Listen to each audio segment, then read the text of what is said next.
An Advent thought for the second Sunday in the season, 2011.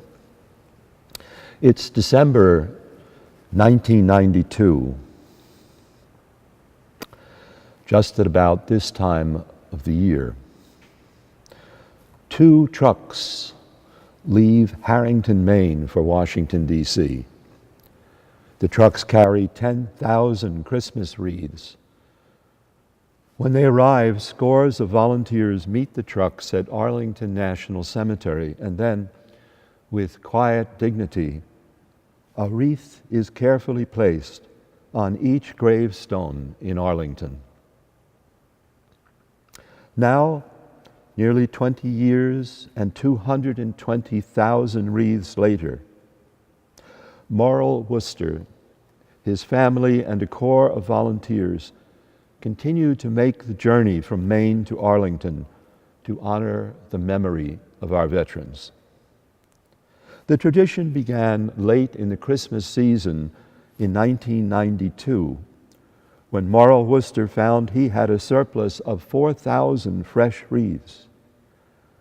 He remembered visiting Arlington as a young boy years before, and how moved he was by the row after row of simple white stones, stretching as far as the eye could see, each one a silent sentinel, marking the final resting place of one who gave a life in service to a country.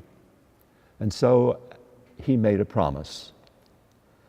After a series of telephone calls, Worcester and a few volunteers were given permission to truck the wreaths to the cemetery, where they carefully leaned one against each stone. It takes 6 hours to accomplish their mission. Since 1992, Morrill, with his family and friends, have never missed a December. His promise continues to be fulfilled.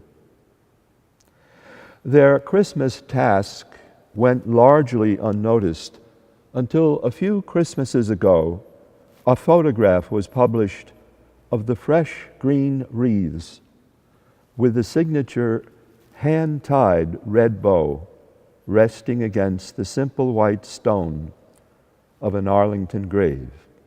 The picture went viral. What Morrill Worcester began in Arlington has become a Christmas ritual at veteran cemeteries across the country. Each year at about this time, wreaths are placed at U.S. military cemeteries throughout the world.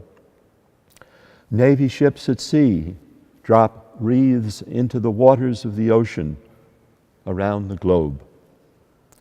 What began as a small act of kindness by a Maine tree farmer has become a Christmas tradition, a tradition of remembrance and gratitude for our nation's fallen heroes whose sacrifice will never be forgotten.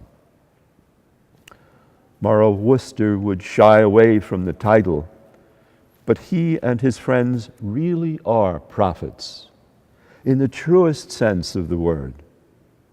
A prophet is one who proclaims, in reminding us that every stone at Arlington represents a life and a family and a story.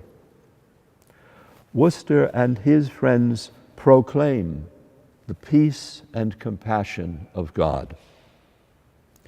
During these Advent days, each of us in our own way is apt to have more than one opportunity to become a prophet of God's love, a chance to play the role of John the Baptist and Isaiah in our home, at school, or in our place of employ, to proclaim that the peace of God has dawned again early in the winter of 2011. The second week of Advent is upon us, and in the immortal words of our great New England poet, Robert Frost, we have promises to keep and miles to go before we sleep, and miles to go before we sleep.